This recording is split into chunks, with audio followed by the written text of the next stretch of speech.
Madam shooting കഴിഞ്ഞ് വരിക? അതെ സർ. ഞാൻ CI പാവമണി. ഹലോ. മാഡം മുമ്പ് അഭിനയിച്ചില്ലേ സീരിയൽ മഴയാമങ്ങൾ? അതിലെ പെർഫോമൻസ് വൈഫിനും മദറിലേക്കും ഭയങ്കര ഇഷ്ടമായിരുന്നു. വല്ലപ്പോഴും ഈ സീരിയലിലും കൂടെ അഭിനയിക്കണം കേട്ടോ. തീർച്ചയായും സർ. ആളെ മനസ്സിലായില്ലേ? ഇല്ല. ആക്ട്രസ് സൂര്യപ്രഭ. പെട്ടെന്ന് മനസ്സിലായില്ല. ഓ മാഡം, ഈ ഡ്രൈവ് ചെയ്യുമ്പോ മൊബൈലിൽ സംസാരിക്കരുത്. എസ്പെഷ്യലി ഒത്തിരി ഫാൻസ് ഉള്ള നിങ്ങളെ പോലുള്ളവര്. നഷ്ടം ഞങ്ങൾ കലാസ്വാദകർക്കാണ്. Sorry sir. So sorry. Sorry. It's okay. Good night. Thank you so much.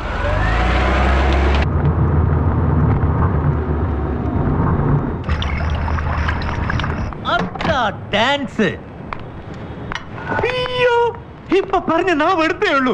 100 ആയിസ കേട്ടോ. ഞാൻ ബേബി വലിയ പറ്റും അങ്ങ് ബഹറില്ല. സോണിച്ചിന്റെ ഒരു ഫ്രണ്ടാ. ഒരിക്കൽ ബഹറിൽ വെച്ച് തമ്മിലൊന്ന് പരിചയപ്പെട്ടോട്ടുണ്ട്. കിഴക്കേക്കുറ്റി ചോണി കുര്യക്കോസിന്റെ കൂടെ. ചോണി കുര്യക്കോസിന് മനസ്സിലായില്ലേ? അന്ന് മസ്കറ്റില. ഞാനും ജോണിയും കൂടെ വല്ല സീരിയലോ സിനിമയോ മറ്റോ എടുത്താലോ എന്ന് ആലോചിക്കായിരുന്നു. എന്നതാ മോടെ അഭിപ്രായം? സിനിമയാണോ സീരിയലാണോ പ്രോഫിറ്റബിൾ? അറിയാൻ വേണ്ടിട്ടാ. അതെ, സിനിമ തന്നെ പ്രോഫിറ്റ്. അതിന് പ്രൊഡക്ഷൻ കോസ്റ്റ് കുറയ്ക്കണം. ഇന്നത്തെ പോലൊരു 4 ഡാൻസ് അത് മതി പോണ ഓടാൻ.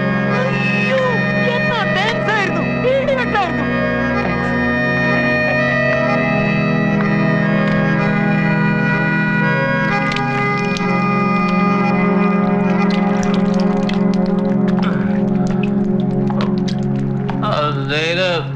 നിനക്ക് ദുബായിൽ നിന്ന് കൊണ്ടുവന്ന 10,000 ദിർഹം സാധനം.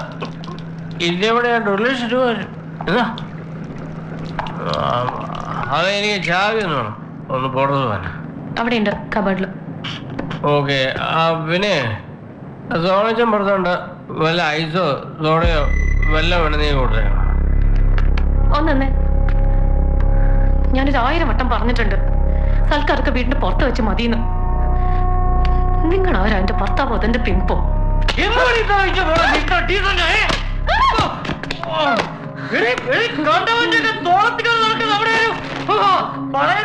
മര്യാദക്ക് ജീവിച്ചിരുന്നോ?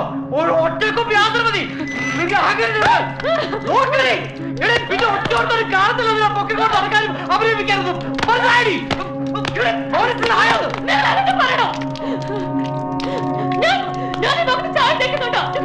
ഭക്ഷണം കഴിക്കുന്നത് വേറെ ഒന്നും ചെയ്യണ്ട. എന്നൊരു ഭാഗ്യമായിട്ട് കണ്ടാ മതി. കണ്ടാന്റെ കയ്യിൽ നിന്ന് ഗിഫ്റ്റും പണവും മേടിച്ച് എന്റെ മുന്നിൽ കൊണ്ട് നിർത്തല്ല പോണ്ട. ഇപ്പൊ നിനക്ക് അടിക്കല്ലേ കൊണ്ട് നടത്താനേ കൊണ്ട് നടത്താനേ കുറെ അടുത്തപ്പോ ഇട്ടാച്ചു പോയി. ഇപ്പൊ പിന്നെ കൊണ്ടു അയാളെ നിങ്ങൾ കാര്യം പഠിച്ചത് നിങ്ങളല്ലേ? ഒരു തെറ്റ് ചെയ്യാത്ത നിങ്ങളാ ഇതൊക്കെ അവസാനിക്കാനല്ല.